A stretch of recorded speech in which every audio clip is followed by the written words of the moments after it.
les études montrent que les enfants aujourd'hui ont une estime d'eux-mêmes extrêmement, en France, extrêmement négative. Mais pourquoi diable ? Matryoshka.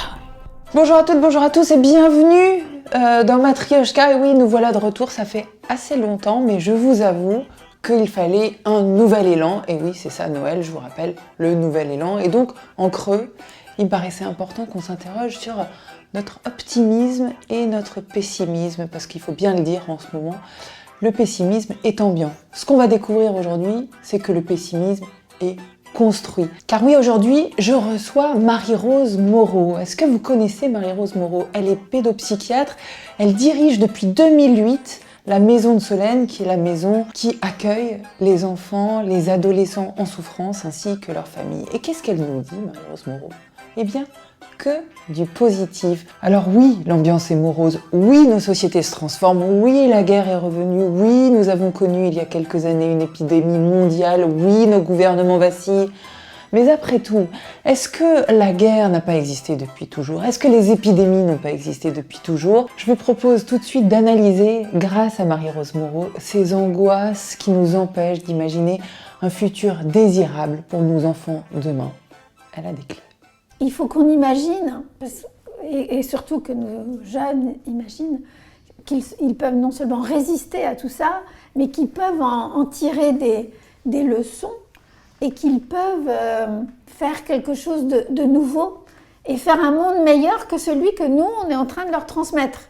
Winnicott, pédiatre et psychanalyste anglais, disait Deuxième Guerre mondiale, donc devant l'adversité de la guerre, et il donnait comme objectif, non seulement aux thérapeutes, mais à la société londonienne et mondiale, il leur disait, voilà, notre objectif, si on veut résister à cette guerre, si on veut continuer à avoir de l'espoir et à pouvoir faire grandir nos enfants, il faut qu'on imagine qu'ils vont construire un monde meilleur que celui que nous, on leur lègue. Et pour ça, ils doivent, eux, avoir de la force, ils doivent avoir effectivement des transmissions, mais ils doivent aussi être capables d'imaginer des choses que finalement, nous n'avons pas été capables d'imaginer collectivement. Est-ce que vous avez l'impression que c'est notre génération d'adultes, de la société telle qu'elle est aujourd'hui, ou est-ce que c'est les jeunes qui sont aujourd'hui les plus pessimistes ? Ah non, ça c'est clair, c'est la société d'adultes. On a beaucoup d'études là-dessus qui montrent d'abord qu'il y a une corrélation entre les représentations négatives, angoissantes, où les adultes n'imaginent pas que demain pourra être meilleur qu'aujourd'hui, et ce que les jeunes pensent, imaginent eux-mêmes.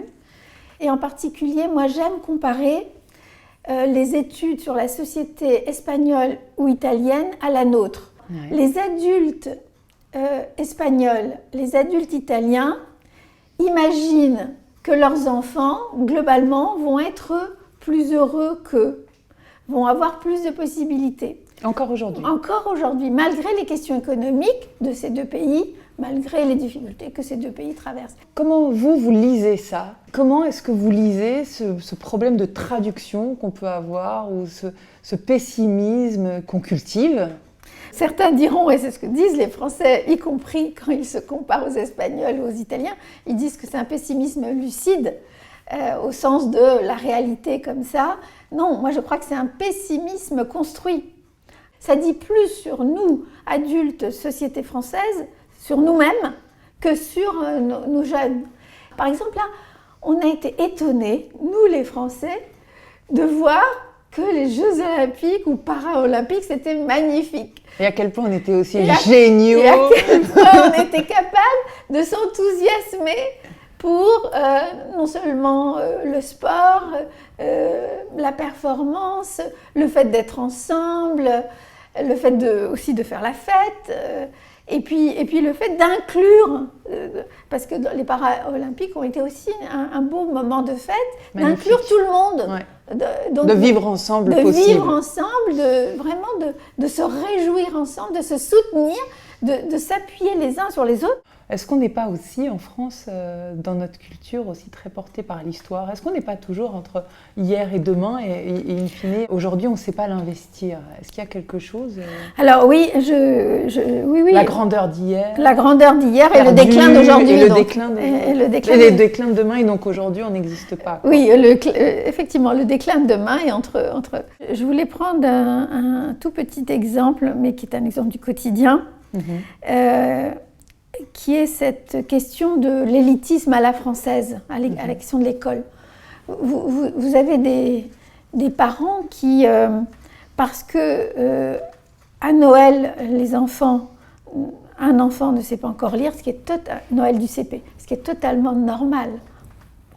En plus, la variabilité des enfants, il y a des enfants qui apprennent à lire avant de rentrer à l'école, parce qu'ils ont une représentation, les mots s'organisent, et nombre d'enfants rentrent au CP et savent déjà lire.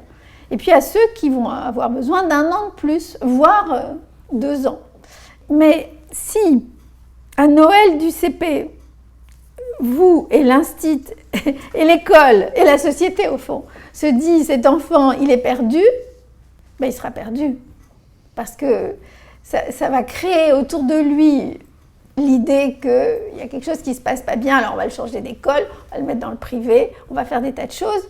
Mais en réalité, il ne se passe rien, si ce n'est que cet enfant, peut-être qu'il est en train de développer des tas d'autres compétences, par exemple artistiques ou sportives, ou voilà, il développe ses capacités d'observation, mais en juin ou l'année d'après, il saura lire. Il saura lire simplement si on ne lui dit pas c'est tragique ce qui t'arrive. Et qu'on lui dit il te manque quelque chose, on va te faire de la rééducation. C'est juste que l'enfant, il a besoin d'un petit peu de temps. Il a besoin qu'on respecte son développement.